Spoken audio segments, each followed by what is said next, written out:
guys, welcome back to my channel. So today we will do NCERT class 12 political science, the end of bipolarity and the end of this chapter. We will complete this chapter by today. Now, complete chapter guide from Soviet heights to disintegration and Russia dies. So you can call this lecture as a one shot because in this lecture I will complete this whole chapter and conclude this whole chapter.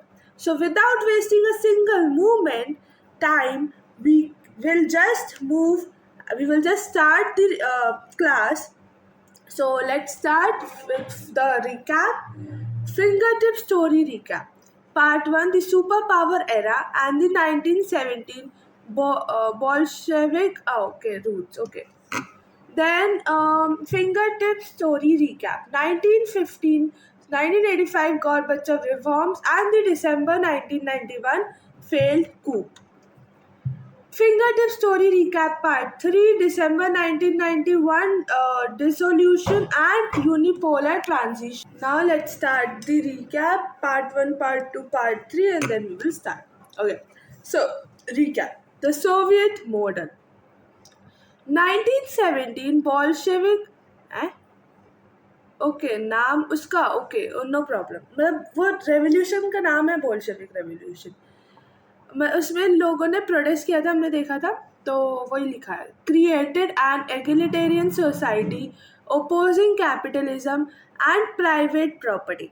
देखो अब मैं आपको एक उस मतलब जैसे मैं आपको स्टोरी से फॉर्म में समझाती हूँ तो आई नो कि आपके फिंगर टिप्स में आपको ये समझ में आ जाता है, तो अभी मैं आपको स्टोरी की फॉर्म में समझाती हूँ. देखो क्या हुआ था 1917 में जब हमारा रशिया बॉर्न हुआ था तो वहाँ पे मोनार्की चल रही थी, किंग का रूल चल रहा था वहाँ पे. तो अब लोग चाहते थे कि मोनार्की ना हो क्योंकि किंग अगर पावर में हो तो किसी की नहीं सुनता, अपनी सुनता है. तो इस एगैलिटेरियन सोसाइटी नहीं थी, तो इसलिए क्या किया सारे लोग प्रोटेस्ट करने लगे उस किंग के खिलाफ और उस किंग को ओवरथ्रोन कर दिया. और क्या किसका प्रोटेस्ट कर रहे थे कि उन्हें सोशलिस्ट गवर्नमेंट चाहिए. ठीक है, तो सोशलिस्ट गवर्नमेंट आई. सोशलिस्ट गवर्नमेंट के साथ कम्युनिस्ट गवर्नमेंट आई. कम्युनिस्ट गवर्नमेंट ने बोला कि कोई अदर गवर्नमेंट नहीं आएगी except socialist government. Socialist government है, सोशलिस्ट गवर्नमेंट के अलावा कोई दूसरी गवर्नमेंट नहीं आएगी अपोज में. ठीक है भाई. फिर उसके बाद हमने देखा था हिटलर. जो हमने सेकेंड वर्ल्ड वॉर देखा तो सेकेंड वर्ल्ड वॉर में कौन था? हिटलर. तो सेकेंड वर्ल्ड वॉर में जो हिटलर था उसने बहुत सारी जो कंट्रीज थी वो capture means I think so 8 हमने पढ़ा था 8 कंट्रीज उसने कैप्चर करके रखी थी. पोलैंड, यूगोस्लाविया, बहुत सारी कंट्रीज उसने क्या की थी? कैप्चर करके रखी थी. तो जो कंट्रीज जो उसने कैप्चर करके रखी थी, अब उसने सोचा हिटलर ने बहुत सारी कंट्रीज तो मैंने कैप्चर कर ली, नेशंस मैंने कैप्चर कर लिए, अब मुझे रशिया को करना है. पर वो रशिया पे इतनी हिम्मत नहीं थी उसके पास कि वो रशिया के पास जा सके क्योंकि रशिया बहुत पावरफुल है. ठीक है, तो रशिया बहुत पावरफुल है इसलिए उसने क्या किया, उसको रशिया से मतलब वो जब जाने वाला था तो उसने अपने आप को उड़ा दिया, सुसाइड कर लिया उसने. तो इसका जो क्रेडिट था वो रशिया को गया. जो हिटलर ने जो अपनी फैसिस्ट आर्मी मतलब हिटलर की जो आर्मी थी हर उसमें तो कंट्रीज में जिसको उसने कैप्चर किया था उसको हटाकर इनको यूएसएसआर में डलवा दिया. जो कंट्रीज थी 15 रिपब्लिक्स हो गई और वो यूएसएसआर में आ गई. ठीक है, फिर हमने ये देखा कि यूएसएसआर में आ गई. अब यूएसएसआर में सोशलिस्ट गवर्नमेंट और कम्युनिस्ट गवर्नमेंट है. सोशलिस्ट गवर्नमेंट ने प्राइवेट प्रॉपर्टी, इंडस्ट्रीज, लैंड सब अपने पास कर लिया था. ठीक है भाई, 2 वक्त की. और इसमें फिर हमने पढ़ा इसमें क्या को नेगेटिव्स और इसके पॉजिटिव्स में हमने ये देखा कि इसके पास ऑयल, स्टील मतलब नेचुरल रिसोर्सेज, ऑयल, स्टील और क्या बोलो ऑयल, स्टील और आयरन, ऑयल, स्टील और आयरन इसके पास था. तो अब ऑयल, स्टील और आयरन इसके पास था, ये एक पॉजिटिव चीज़ हो गई। दूसरी पॉजिटिव चीज़, कोई भी इंसान अनएम्प्लॉयड नहीं था, सारे लोग एम्प्लॉयड थे।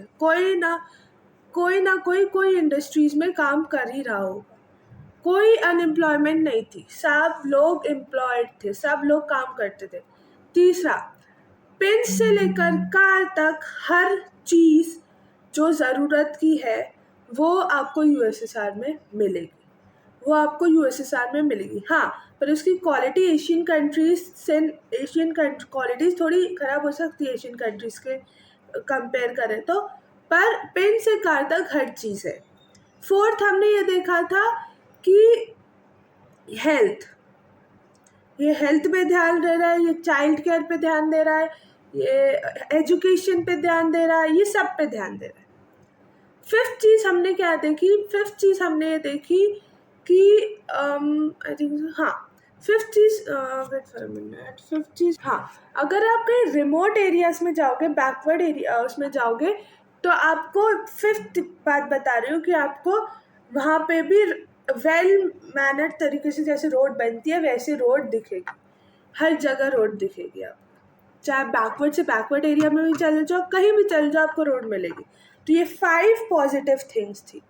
और अब नेगेटिव्स की बात करें तो नेगेटिव्स उसमें ये था, ब्यूरोक्रेटिक, ऑथोरिटेरियन, क्योंकि सारी चीज़ें गवर्नमेंट के पास थी, प्राइवेट प्रॉपर्टी, सारी चीज़ें गवर्नमेंट, लैंड, इंडस्ट्री, सारी चीज़ें गवर्नमेंट के पास।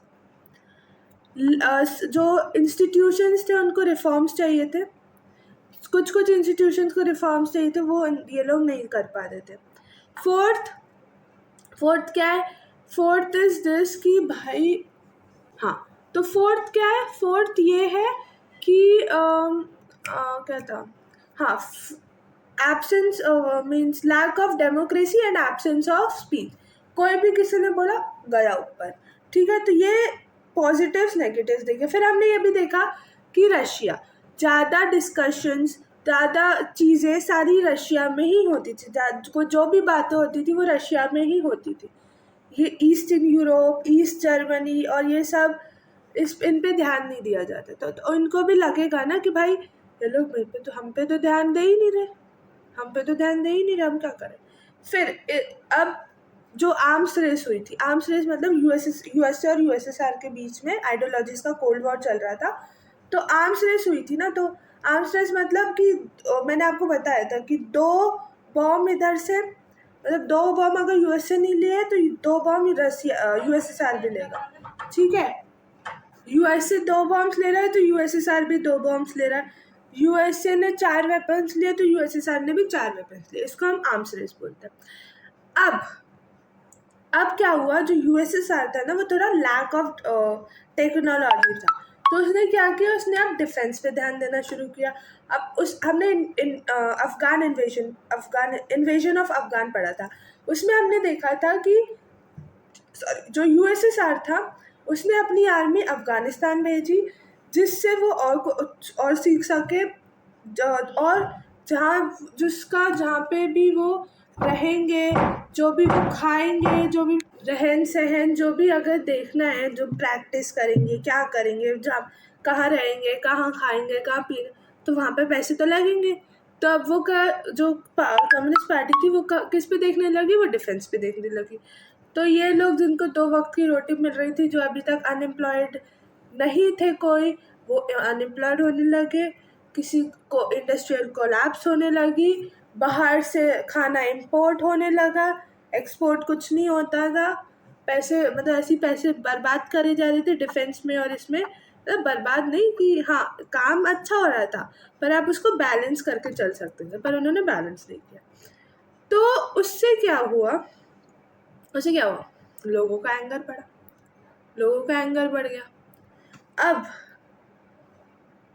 अब फिर हमने उसके बाद देखा था कि बर्लिन वॉर में क्या था, ये समझो, हाँ, Germany, East Germany, West Germany. तो जो ईस्ट जर्मनी, ये ईस्ट जर्मनी, ये वेस्ट जर्मनी, तो जो ईस्ट जर्मनी थी उसमें बर्लिन वॉल थी। तो बर्लिन वॉल को भी बीच से डिवाइड कर दिया, ईस्ट और वेस्ट में। तो ईस्ट और वेस्ट में, तो जब ईस्ट और वेस्ट में उसको डिवाइड किया, तो जब बर्लिन वॉल का मतलब क्या था कि ये यूएसए और यूएसएसआर को सेपरेट कर रही है। अब जब बर्लिन वॉल गिर गई, धम से गिर गई, धम ऐसे वाले, तो गिर गई, तो जब बर्लिन वॉल गिर गई तो मीन्स ये जो आइडियोलॉजीज का वॉर था ये समाप्त हो गया, खत्म हो गया, एंड हो गया। तो एंड हो गया, कौन जीता? यूएसए जीता। क्यों? क्योंकि लोग ही खुद प्रोटेस्ट करना चालू हो गए कि भाई हमें यूएसएसआर में नहीं रहना, कम्युनिस्ट पार्टी नहीं चाहिए। जो उनको चाहिए था सोशलिस्ट, वो उनको नहीं चाहिए था। अब शुरू शुरू में सब चीज़ अच्छी लगती है, 2 वक्त की रोटी सब मिल रहा था, पर आते आते आते आते ने बर्बाद हो गया था। ठीक है, फिर हमने ये देखा डिसइंटीग्रेशन। गॉर्बेचोव आए थे, मिखाइल गॉर्बेचोव आए थे। मिखाइल गॉर्बेचोव जी ने क्या किया?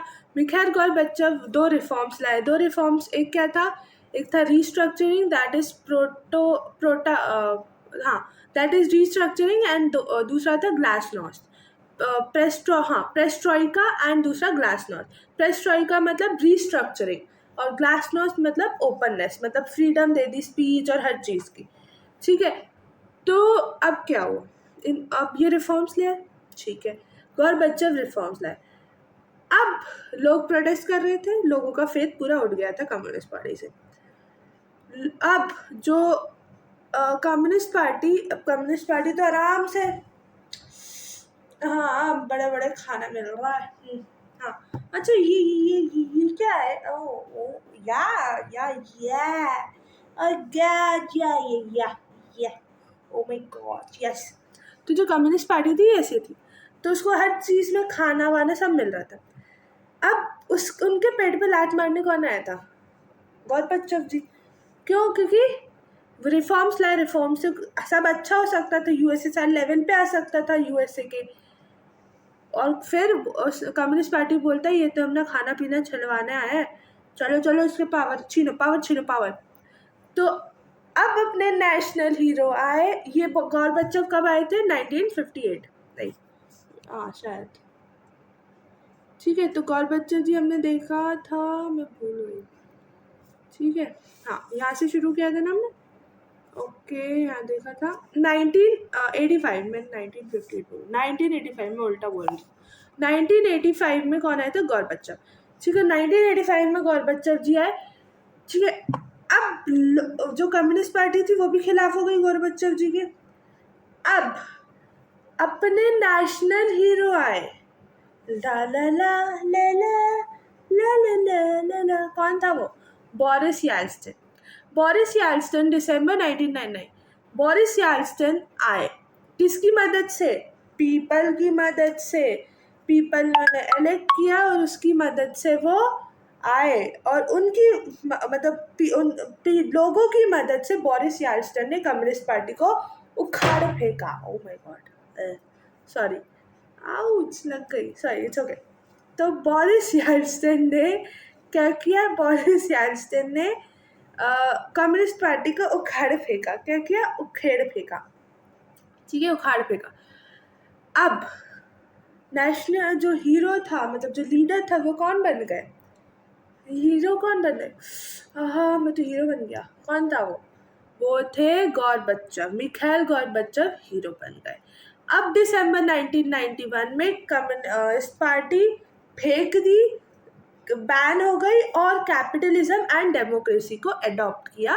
किसने? यूएसएसआर। मतलब यूएसएसआर डिसइंटीग्रेट हो गया था, तो अब कैपिटलिज्म और डेमोक्रेसी को अडॉप्ट किया उसने। ठीक है, अंडरस्टूड? इतना पढ़ा था, और क्या पढ़ा? हाँ, आगे भी पढ़ा था ना हमने।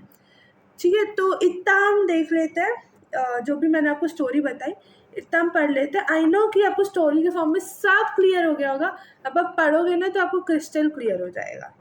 क्योंकि जब हम एक बार स्टोरी के फॉर्म में सब ऐसे देख लेते हैं ना, तो फिर पढ़ने में अलग ही मज़ा आता है, सब समझ में आ गया होता है। ठीक है, तो Soviet model 1917 Bolshevik revolution created an egalitarian society opposing capitalism and private property. Command economy, ये हमने देखा। State controlled all production, high infrastructure from pins to cars, ये मैंने आपको बताया। फिर सोशल वेलफेयर में guaranteed employment, health care and education for all citizens, child care, health care, और एम्प्लॉयमेंट, कोई भी अनएम्प्लॉयड नहीं था, ये सब मैंने आपको बताया था। फिर गोरबच्चव रिफॉर्म प्रोडक्ट्स, ये भी मैंने आपको बताया। द डुअल स्ट्रैटेजी 1985 में आए थे गोरबच्चव, ग्लासनोस्ट और पेस्ट्रियोका लेके। ग्लासनोव में openness to freedom of speech और पेस्ट्रियोका में इकोनॉमिक एंड रिस्ट्रक्चरिंग, मतलब इकोनॉमिक एंड एडमिनिस्ट्रेट जो है वो एडमिनिस्ट्रेटिव रिस्ट्रक्चर करना है। द रिएक्शन टिप, देखो, impatient reformers felt reforms were too slow and didn't benefit them fast enough, मतलब जो रिफॉर्म्स अच्छे थे, रिफॉर्म्स सही थे, सब सही था, उनका आइडिया, उनका सोचने का तरीका, मतलब उनका लेवल पे लाने के लिए इंटेंसिटी मतलब क्या बोलते हैं उसे, आइडियोलॉजी बहुत अच्छी थी, आइडिया बहुत अच्छा था, पर वो जो रिफॉर्म्स थे वो बहुत स्लो थे, मतलब धीरे, ऑब्वियसली धीरे धीरे काम करेंगे ना, तो वो बहुत स्लो थे एंड डिडंट बेनिफिट, मतलब उन्हें इतनी जल्दी बेनिफिट नहीं पहुंचा पाए। Hardliners felt their power and privileges were being snatched away, जो हार्डलाइनर्स थे उनको लगा कि जो पावर है उनकी, उनकी जो प्रिविलेज है वो सब ले ली गई है, ठीक है, तो इसलिए इस वजह से क्या हुआ, इस वजह से डिसइंटीग्रेशन हो रहा है। अब ये फिर से मैंने अगर, गॉड कितनी बार गलती करूँगी मैं, दिस इज नॉट, ठीक है, तो ये दिसंबर 1991 है, ठीक है, थोड़ी राइटिंग गलत हो गई। December 1991 the failed coup, Yeltsin's heroic stand, अब इसमें भी अगस्त लिखा है, भगवान मैंने ना सब गलती मैंने ही करी है शायद, ठीक है, तो मैं देखो, December 1991 Communist Party hardliners attempted a military coup. Boris Yeltsin stood on a tank, rallying citizens to resist the takeover. Power shifted from the centre to, power shift हो गई सेंटर से इंडिविजुअल रिपब्लिक्स पे आ गई, मतलब अपने जो waste European की जो पावर थी उसको दे दी और सारी इंडिविजुअल रिपब्लिक्स को अपनी पावर मिल गई। Yeltsin emerged as a national hero of democracy, जो येल्स्टिन था वो क्या आया, नेशनल हीरो ऑफ डेमोक्रेसी, ला ला ला ला ला ला ला ला ला ला, ऐसे आया वो, ठीक है। The coup failed but the Soviet Union was, जो कूप था, okay wait for a minute, जो कूप था वो फेल हो गया, the coup failed but the Soviet Union was, हाँ, the coup failed but the Soviet Union was wounded, understood. Coup fail हो गया और जो सोवियत यूनियन था वो डिसइंटीग्रेट हो गया, क्योंकि लोग क्या हो गए, लोग ने प्रोटेस्ट करना चालू कर दिया, ठीक है, तो हमने इतना देखा, really sorry it was right August 1991, तो इसमें क्या लिखा है, December 1991 the end, August 1991 the final coup, August December 1991 में द फाइनल कूप हुआ, और ना है ना, और दिसंबर 1991 में द एंड हुआ। सो बेला ठीक है, accords. In December 1991, Russia, Ukraine and Belarus declared that the Soviet Union was disbanded. अब उन्होंने जो दिसंबर 1991 में बोल दिया कि जो सोवियत यूनियन है वो बिखर गई है, किसने, यूक्रेन, बेलारूस और रशिया ने। Declared that the Soviet Union was disbanded. Communist Party was formally band, communist party को बैन कर दिया, ये मैंने आपको बताया। Capitalism and democracy become the new foundation. CIS, Commonwealth of India, Commonwealth of independent states was form for coordination, मतलब CIS बनाया था किसने, ईस्टर्न यूरोप ने, फॉर कोऑर्डिनेशन, अगर कुछ हमला वमला हो जाए तो हम सब साथ में, ठीक है, तो Commonwealth of Indian independent states was form for coordination, इसमें बाद में एशियन कंट्रीज भी जुड़ चुकी थी। फिर हमने कॉजेस ऑफ कोलैप्स देखा 6 मार्क में, देखो, फिर हमने ये देखा point, economic stagnation, core detail for answer, economic stagnation, heavy military spending on arms race, starved the consumer sector, political burden, communist party monopoly, corruption and unaccountability to people. Awareness citizens saw the economic advance of the West, leading to psychological shock. तो अब देखो, अब सबसे मैंने आपको बताया था ना कि ईस्टर्न यूरोप में ही सबसे पहले प्रोटेस्ट हुआ था, मतलब सबसे पहले, मतलब यूक्रेन, रशिया और इधर ही सबसे पहले प्रोटेस्ट हुआ। क्यों? क्योंकि वेस्ट चिपका हुआ था। ये देख रहे थे कि वहाँ पे कितना अपग्रेडेशन हो रहा है और हमारा यूएसएसआर तो पीछे पीछे पीछे ही जा रहा है। तो इसलिए इन लोगों ने जल्दी प्रोटेस्ट करना चालू किया कि भाई हमें यहाँ नहीं रहना, हमें कहाँ जाना है, हमें रशिया के पास, मतलब हमें नेटो को ज्वाइन करना है और कहाँ जाना है, यूएसए में जाना है। Rise of nationalism. Republics like Baltic states and Russia demanded sovereignty immediately. मतलब अब जो बाल्टिक स्टेट्स जो मैंने आपको बताया ना, लथेविया एंड ऑल दैट, तो वो बोलने लगे कि भाई जल्दी दो, जल्दी डेमोक्रेसी, जल्दी सॉवरेनिटी दो हमें भागना है यहाँ से, ठीक है। तो republics like Baltic states and Russia demanded sovereignty immediately. Okay, अब फिर हमने पढ़ा what was shock therapy. Shock therapy में हमने देखा the process, the guiding force, key features, sudden transition from state control socialism to market led capitalism. Shock theory में हमने ये पढ़ा था, शॉक थ्योरी में हमने देखा था कि लोग कैपिटलिज्म से कहाँ जा रहे हैं, लोग कैपिटलिज्म से उठकर कहाँ जा रहे हैं, सॉरी सोशलिज्म से उठकर कहाँ जा रहे हैं, कैपिटलिज्म में जा रहे हैं। तो सोशलिज्म से उठकर कैपिटलिज्म में जा रहे हैं। क्यों? क्योंकि देखो हुआ यूँ था, हमने पहले इसके हमने देखे थे ना consequences of the disintegration, impact क्या पड़ा। तो इसका यही इम्पैक्ट था कि जो IMF था, international monetary fund, that is world bank, जो था वो उसने क्या किया, ये जो रशिया और इन सबको रीस्टार्ट करने के लिए पैसे तो लगेंगे, यूएसएसआर तो चला गया, यूएसएसआर तो डिसइंटीग्रेट हो गया, तो पैसे तो लगेंगे। तो भाई ये लोग लोन लेने आए वर्ल्ड बैंक से। तो वर्ल्ड बैंक से पूछा लोन दोगे, तो वो कहाँ गया, वो यूएसए के पास गया। यूएसए के पास गया तो यूएसए से क्या बोलता है, they came for loan, can I give them loan boss. तो वो कौन बोलता है, यूएसए बोलता है yes, you can give them loan, but in one condition, that they want to adopt capitalism. Okay? तो मैं बोला yes boss, okay boss। फिर मैं इधर आके बोलूँगी आपको मतलब वो आपको हम लोन देंगे पर आपको कैपिटलिज्म अडॉप्ट करना पड़ेगा, ठीक है।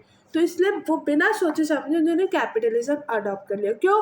क्योंकि उनको लोन चाहिए था, पैसे चाहिए थे रीस्टार्ट करने के लिए, ठीक है। तो फिर अब हम शॉक थेरेपी में ये देखते हैं कि वो सोशलिज्म से कहाँ आ जाते हैं, कैपिटलिज्म। सोशलिज्म से शिफ्ट होकर वो, मतलब ये जो सोशलिज्म है, ये जो सोशलिज्म से वो शिफ्ट होकर कैपिटलिज्म में आ गए, सोशलिज्म से शिफ्ट होकर कैपिटलिज्म में आ गए, ठीक है। Monitored and directly by the World Bank and the IMF, International Monetary Fund. Key features: privatization of assets, free trade, and FDI as engines of growth. अब उन्होंने क्या किया, मतलब जो भी रशिया के पास जो भी इंडस्ट्रीज, जो भी ये सब था, प्राइवेट प्रॉपर्टी जो भी था, वो सब किसको देना पड़ा, वो सब प्राइवेट प्लेयर को देना पड़ा। सारी इंडस्ट्रीज प्राइवेट प्लेयर को देनी पड़ी। क्यों? क्योंकि अब ये कैपिटलिज्म में आ गए, तो सारी चीज़ें जो भी आपके पास है वो आप किसको दोगे, प्राइवेट प्लेयर को। तो उस प्राइवेट प्लेयर ने क्या किया, उस प्राइवेट प्लेयर को क्या करना था, उस प्राइवेट प्लेयर को ऑब्वियसली प्रॉफिट कमाना था।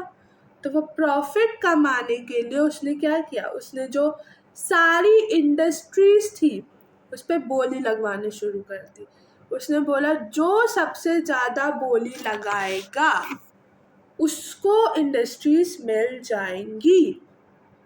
अब सोचो ना, रशिया ने उस इंडस्ट्रीज पे कितने पैसे खर्च करके इंडस्ट्रीज बनाई होंगी, उसमें कितने लोगों ने काम किया होगा, बहुत अच्छा किया होगा, बहुत इंडस्ट्रीज को इतना अच्छा बनाया होगा कि भाई रोज़ जाना। तो वो आप इंडस्ट्रीज जब आप रोज़ आते हो तो आप बहुत अच्छे फैमिलियर हो जाते हो और आपको मज़ा भी आता है। तो आप क्या करते हो, तो आप बहुत अच्छे फैमिलियर हो जाते हो, आना जाना, ठीक है। तो अब वही इंडस्ट्रीज बोली के रूप मतलब किसी और के पास जा रही है, किसी रिच पर्सन के पास जा रही है। तो आपको सोचो ना, बहुत दुख होगा आपको कि आपने इसी इंडस्ट्री में इतने पैसे लगाए और वो किसी और को जा रही है और पैसे किसी और को मिल रहे हैं, हमें नहीं मिल रहा।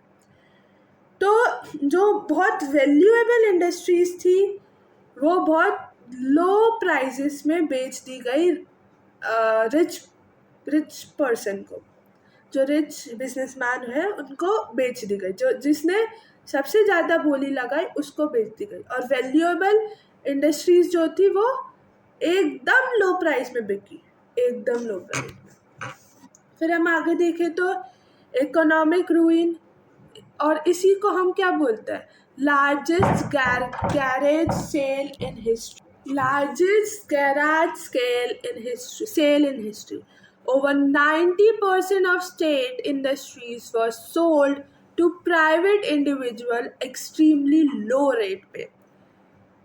Throw away prices, the Russia, जो रशिया का पैसे थे रॉबल, अब वो रशिया तो गया, अब वो यूएसए में आ गए, अब वो डॉलर चलेगा, तो रॉबल का जो वो था, मतलब जो क्या बोलते हैं उसको, वो डिक्लाइन हो गया, जो उसकी जो करेंसी थी वो डिक्लाइन हो गई। तो declare dramatically and hyper inflation wiped out the saving of ordinary citizen. Price इतने बड़े हुए थे, आप ऑब्वियसली अगर सोशलिज्म से कैपिटलिज्म में जाओगे तो प्राइस बहुत बड़े होंगे कि प्राइवेट प्लेयर को अपनी प्रॉफिट चाहिए। तो प्राइस इतना बड़ा हुआ था कि ऑर्डिनरी सिटीजन तक अफोर्ड नहीं कर पा रहा था, मिडिल। ठीक है, अब आता है सोशल एंड पॉलिटिकल इम्पैक्ट्स भी हमने देखे। Welfare erosion, withdrawal of subsidies pushed millions into deep poverty. The महा एक क्रिमिनल क्लास देखो, criminal class took control of economic activities. Criminal class सोचो, वीक इंस्टीट्यूशंस, डेमोक्रेटिक सेटअप्स वर निगलेक्टेड, जो democracy थी वो निगलेक्ट हो गई, और जो प्रेसिडेंट थे वो बिकेम टू पावरफुल। क्यों? क्योंकि वो बोले तो और 10 ईयर और 10 साल और 10 साल और 10 साल, और जो लीडर्स थे वो चेंज ही नहीं हुए। In central Asia, the president of Turkmenistan and Uzbekistan appointed themselves for 10 years, जैसे मैंने आपको बताया, then extended it from another 10 years, another 10 years. Constitution drafted in hurry और leaving the judiciary weak. Judiciary को weak कर दी और constitution इतनी हरी में लिखा कि उसमें ज़्यादा से ज़्यादा गलतियाँ निकलेंगी, कुछ वो नहीं होगा। ठीक है, फिर हमने देखा कि भाई रशिया ने 1991 से 2000 जब 2000 आ गया तो रशिया ने थोड़ा सा रिकवर किया। कैसे रिकवर किया? रशिया ने रिकवर कैसे किया? देखो, अब रशिया के पास नेचुरल रिसोर्सेज थी। मैंने आपको बताया था ना कि यूएसएसआर में ऑयल, स्टील, आयरन ये था, तो रशिया में कुछ नेचुरल रिसोर्सेज थी, जैसे oil, natural gas and minerals, ये सब रशिया में थे। तो अब ये जो चीज़ है, जैसे ऑयल, तो ऑयल चाइना में भी जा रहा है, इंडिया में भी आ रहा है, और बहुत सारी कंट्रीज़ में भी अलग अलग जा रहा है, तो वो रशिया से ही जा रहा है। अब जो वो ऑयल दे रहा है तो उसके बदले वो पैसे भी तो देगा। वो जो जैसे इंडिया रशिया से ऑयल ले रही है, तो इंडिया रशिया को पैसे भी तो देगा, इससे उनका भी प्रॉफिट, हमारा भी, कि हमको ऑयल मिल रहा है, उनको पैसे मिल रहा है ना। तो उससे इन्होंने रिकवरी स्टार्ट की। और दूसरे कंट्रीज़ ने, जैसे बोल लो, ये लिखा है कजाकिस्तान, अज़रबैजान, तुर्कमेनिस्तान, इन्होंने भी क्या किया, इन्होंने भी रिकवरी स्टार्ट की। Also became major global energy producers. कैसे? क्योंकि इन्होंने इन द रेट, मतलब कि जैसे मैंने आपको कल भी एक एग्जांपल दिया था, क्या एग्जांपल दिया था, ये है रशिया, ये दो कंट्रीज आ गई बीच में, और दिस इज चाइना, और ये ऑयल की, पेट्रोल की पाइपलाइन रशिया से होते हुए यहाँ से गई, ठीक है, और ये चाइना पास चली गई। ठीक है। अब ये जो दूसरी कंट्रीज हैं, ये जिसके पास ये ऑयल का ये क्या ये जो पाइपलाइन आ रही है, ये जो पाइपलाइन आ रही है, मोटा करो इसको थोड़ा, तो ये जो पाइपलाइन आ रही है, तो अब रशिया की पाइपलाइन इधर से होके चाइना जा रही है, तो अब ये बोल रहे हैं कि पाइपलाइन हमारे एरिया में आ रही है तो हमें तो कुछ मिलना चाहिए। तो रशिया ने उनको क्या देने लगा, रशिया ने उनको रेंट देना शुरू किया, तो उससे इनका भी फायदा हो गया, इसका भी फायदा हो गया और इसका भी फायदा हो गया। तो रिकवरी स्टार्ट हुई पोस्ट 2000 में। ये था ईयर 2000, ईयर ऑफ रिवाइवल। अब रीजनल कॉन्फ्लिक्ट, अब हम जो टुडेज लेक्चर पे आते हैं पार्ट 1, रीजनल कॉन्फ्लिक्ट्स रशिया। ठीक है, तो जो हमने पढ़ लिया पहले उसका रिकैप कर लिया हमने। अब आज का लेक्चर शुरू करते हैं और इस चैप्टर को एंड करते हैं। ठीक है, so regional conflicts part 1, Russia. Chechnya and Dagestan faced violent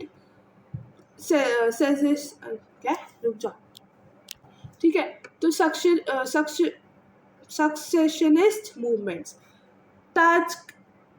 Tajikistan witnessed a devastating civil war that lasted for 10 years until 2001. Water disputes क्या हुआ, central Asia republics fought over river water rights and territory. जो central Asia था वो river water rights के में लड़ने लगा। अब ये तो इंटरनल लड़ाई थी, इंटरनल लड़ाई होती रहती है, जैसे इंडिया में भी होती रहती है, और बहुत सारे इंटरनल मैटर्स में इंटरनल लड़ाई होती रहती है।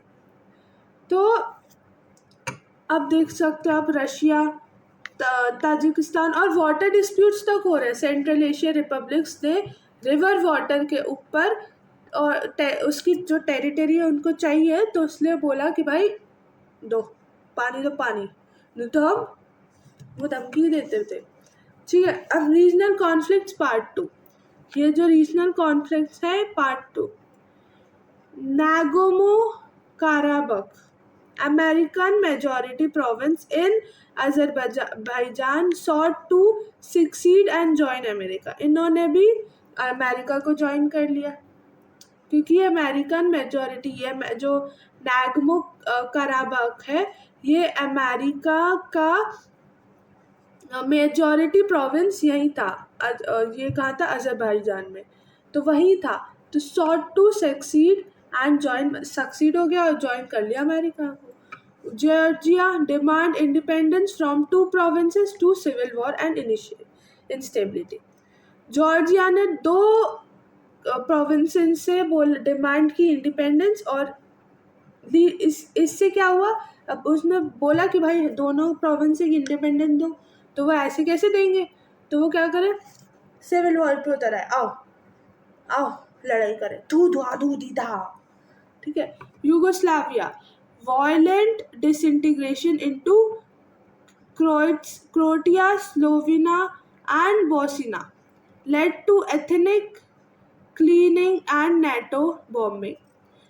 तो यूगोस्लाविया जो था वो वायलेंट डिसइंटीग्रेशन था into Croatia, Slovenia and Bosnia. तो ये किससे लेड हुए, नेटो बॉम्बिंग, नेटो बॉम्ब, मतलब नेटो का फुल फॉर्म तो आपको पता ही होगा क्या है, नॉर्थर्न अरेबियन ट्रीटी ऑर्गेनाइजेशन, शायद यही है ना, नॉर्थ अटलांटिक ट्रीटी ऑर्गेनाइजेशन।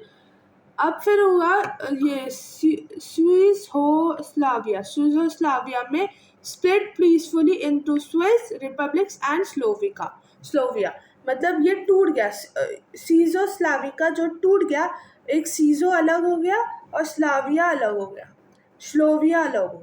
तो ये दोनों अलग अलग हो गए। ठीक है, इतना समझ में आया। अब सेंट्रल एशिया एरिना क्या था, hydrocarbon wealth, US presence. Hydrocarbon wealth, the region possesses vast oil and gas reserves. जो रीजन रशिया, ये देखो, ये दिख रहा है अगर आपको, रेड है ना, तो ये CSC पाइपलाइन है, ये देखिए, ये यहाँ पे भी जा रही है, यहाँ पे भी जा रही है, यहाँ पे फिर चाइना पाइपलाइन, सब जगह ऐसे ऐसे जा रही है। तो द रीजन पोजेस, ये जो रीजन है, vast oil and gas revenues, this turn central Asia into a zone of competition between outside powers like Russia, China and the US। अब जो रशिया, चाइना और US था, तो रशिया के पास natural gas और ऑयल और ये सब था, ठीक है, तो रशिया चाइना को दे रहा था, USA को भी दे रहा होगा, पता नहीं, तो नहीं नहीं नहीं, रशिया, तो रशिया के पास ये तक था, और रशिया चाइना और इन सबको दे रहा था, ठीक है। तो जब रशिया ने इन सबको देना चालू किया, तो सेंट्रल एशिया ने बोला कि भाई आजा कंपटीशन में, आजा, हम दोनों कंपटीशन करते हैं, आजा आजा बेटा आजा। तो जो आउटसाइड पावर्स थी, जैसे रशिया, चाइना और यूएस से इसने क्या करना चल गया, ये कंपटीशन बन गया कि भाई बता, अच्छा ऐसा हो रहा है भाई, हम ऐसा करें, मतलब कंपटीशन, मतलब कि अगर रशिया ने इतने ऑयल प्रोड्यूस किए, इतना रेवेन्यू इसको मिला है, तो भाई इसको उससे डबल मिलना चाहिए, ऐसा competition. US presence. After 9/11, the US established military base and paid regional governments to use airspace for wars in Afghanistan and Iran. अब क्या हुआ, अब फॉर एग्जाम्पल कभी यूएस में अटैक हो जाता है, यूनाइटेड स्टेट्स में अटैक हो जाता है, तो इन्होंने ये जो सारी देश है ना, इनसे, ये जो सारे देश दिख रहे हैं ना, तो उससे, तो इनसे बोला कि भाई मुझे, तो अफगानिस्तान ईरान से बोला कि भाई, can you give me some space, please give me some space, I want space for my military base, please can you give me some space so that I can establish my military base, and मतलब कुछ emergency आए तो फिर वो वहीं से ही अपने aeroplanes उड़ा दे, ठीक है, अपनी फ्लाइट एरोप्लेन्स उड़ा दे। तो इसलिए can you give me some space, I will give you money, okay, you will give me space, I will give you money, okay. तो ऑब्वियसली मान गए लोग, यही था जो मैंने समझाना था, ठीक है। इतना समझ में आया, अफगानिस्तान और ईरान, अंडरस्टूड, मतलब अफगानिस्तान और ईरान को तुमको समझ में आया, understood clearly. If you have any doubt, I am saying that please drop your doubts in the comment section, please, I want to solve it, okay। Now let's move, India and the post Soviet bloc। इतना समझ में आया, इतना पूरा जो भी मैंने आपको कहानी बताई, पूरा समझ में आया, पक्का, क्योंकि अगर अभी आप समझ नहीं आए, क्योंकि लास्ट में एक और सरप्राइज है, या एक और चीज़ बोल लो आप, एक चीज़ है जिसमें अगर आपको कुछ भी नहीं समझ में आया तो आप वो नहीं कर पाओगे, तो बता दो, अभी कमेंट सेक्शन में लिख कर बता दो, नहीं तो फिर आप लास्ट में कुछ नहीं कर पाओगे, तो ये ध्यान रखना, ठीक है। India and the post Soviet block, historical trust, Bollywood links, multipolarity. Historical trust, India maintained good relations with all, but the strongest strategic ties remain with Russia.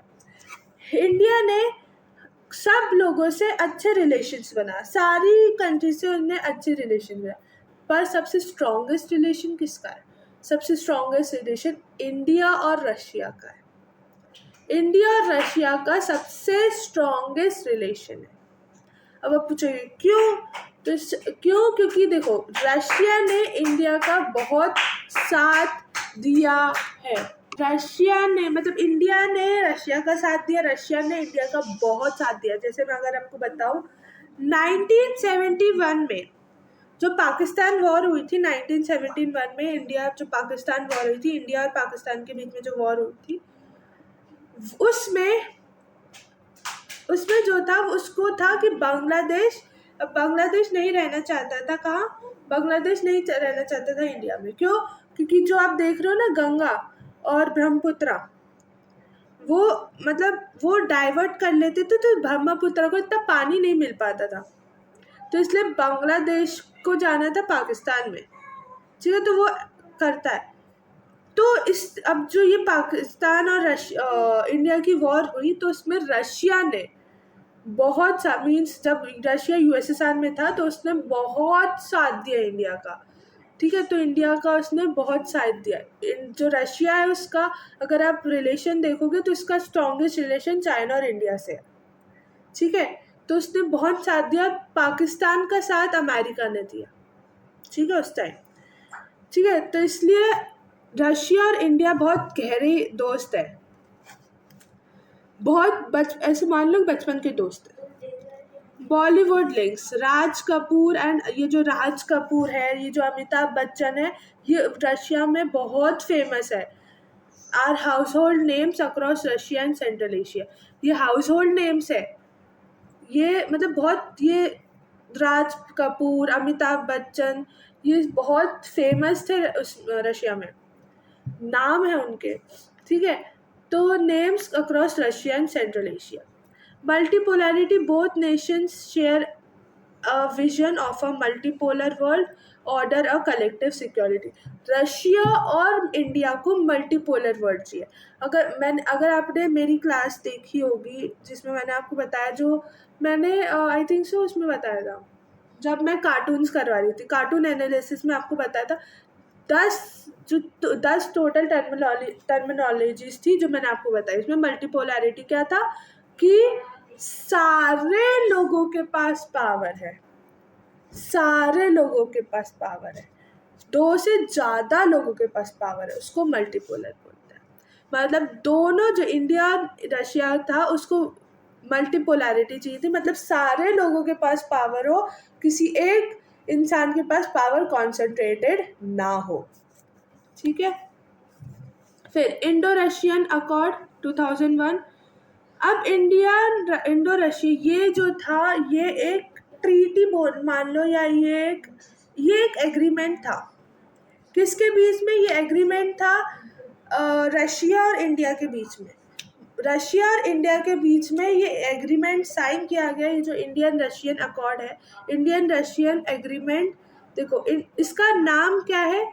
Indo Russian देखो Indo Russian strategic agreement. Indo Russian strategic agreement के अंदर total 80 bilateral agreements थे, total 80 bilateral agreements थे जिसमें India और Russia ने agree किया और उस पर साइन किया, ठीक है। तो 80 प्लस बायलैटरल एग्रीमेंट्स। तो नाम क्या था? इंडो रशियन, ये नाम मत भूलना, Indo Russian strategic agreement of 2001। उसके अंदर 80 प्लस बायलैटरल एग्रीमेंट्स थे। वो 80 प्लस बायलैटरल एग्रीमेंट्स ऐसे हो सकते हैं डिफेंस के, एजुकेशन से रिलेटेड, हेल्थ से रिलेटेड, चाइल्ड केयर से रिलेटेड, हर चीज़ से रिलेटेड हो सकता है वो 80 plus bilateral agreements. Defence, India is the second largest arms market for Russia, joint technology transfer.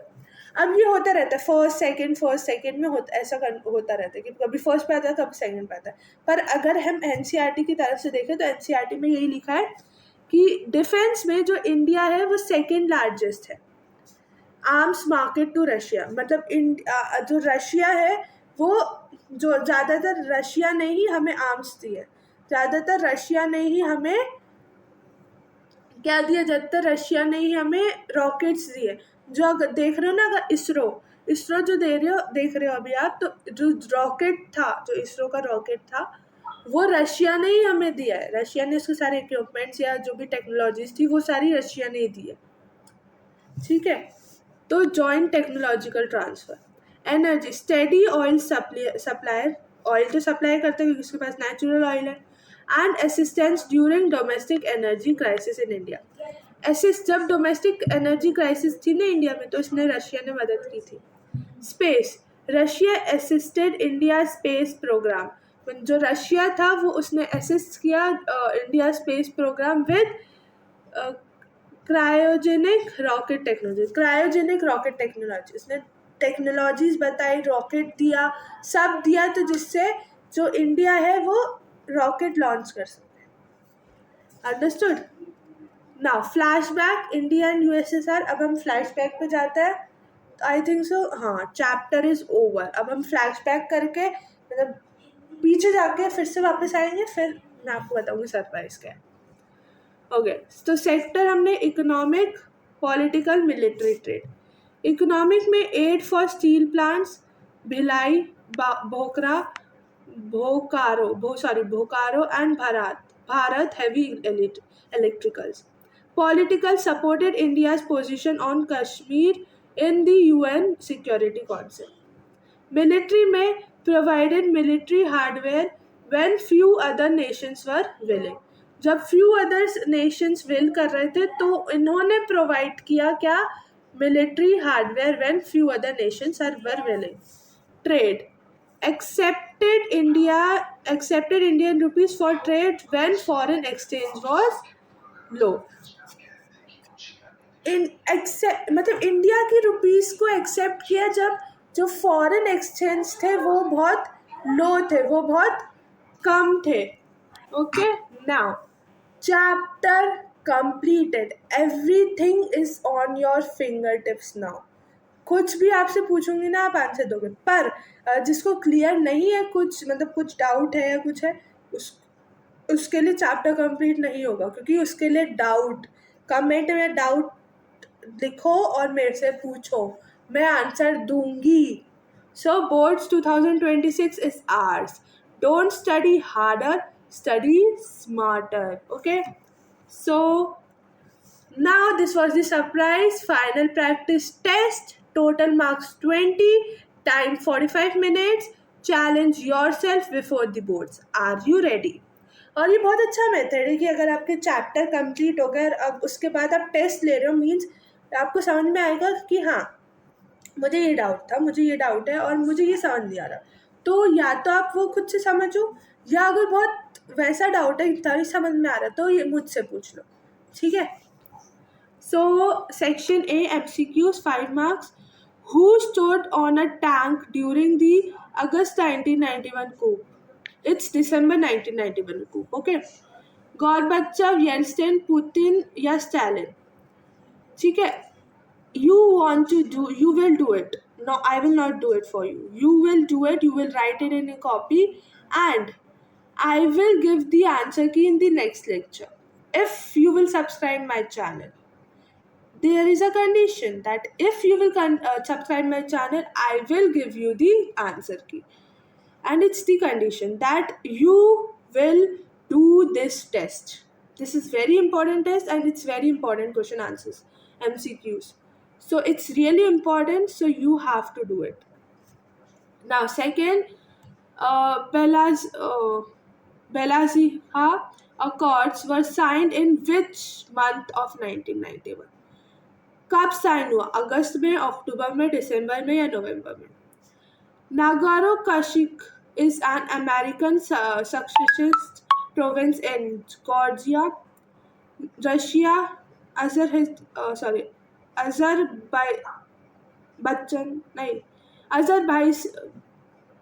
Okay, see क्या है ये? अजरबैजान, यूक्रेन, ठीक है, तो इसका आंसर देना। Fourth, shock therapy was monitored by which institution? Shock therapy किस institution से मॉनिटर किया? UN and WHO, B IMF and World Bank, C NATO and WTO, ठीक है। Yugoslavia split peacefully into how many nations? कितने nations में ये split हुआ? 2, 3, 5, 1. So you have to give the answers in the comment section. This MCQs and this filling the blanks. Section B, blanks. Tajikistan witnessed civil war that lasted for dash years. Russia inherited the Soviet Union's permanent seat in the dash. The Russian currency dash declined dramatically after shock therapy. India and Russia share a common vision of a dash world order. Mikhail Gorbachev introduced the twin reforms of Glasnost and dash. So you have to write the answer in the comment section. Okay, now section C, subjective 10 marks. Question 1, 6 marks. Analyze the economic and political consequences. ये बताना है कि economic political consequences of shock therapy के economic और political consequences क्या थे इन post communist regimes. ये 6 marks का है। 4 मार्क्स का question 2, discuss the strategic importance of Russia for India's foreign policy. Strategic importance बता रशिया की इंडियाज फॉरेन पॉलिसी जो पोस्ट 2000 में हुई थी, वो बताना। Want the full answer की? Subscribe to my channel now. I will provide the step-by-step PDF answer key in the next lecture. So I will provide in the next lecture. Now, I think so. This is so. Yes, this is over. I will show you again the question, so you can just do the screenshot. Take the screenshot. Yeah. Take the screenshot of this. Yeah, pause the video and just write the questions. Okay, you are visible. Yes, so only this much for today. So chapter completed, everything is on your fingertips, and now board 2026 is ours, means we will crack it, we will rock it. And don't study harder, study smarter. Okay, so if you feel free to ask your doubts in the comment section, and I want the answer of the final test that I have given you 20 marks. In 45 minutes you have to do that. Write the answer in the comment section of fill in the blanks and MCQs, and I will give you the answers in the next lecture of political science. And don't forget to like, share, subscribe my channel for more updates of MP board. So bye bye everyone. Stay connected, stay happy, and पढ़ते रहो. And study. Don't study harder, but study smarter. And subscribe my channel for the answer key in the next lecture. So bye guys. Love you all. Bye bye.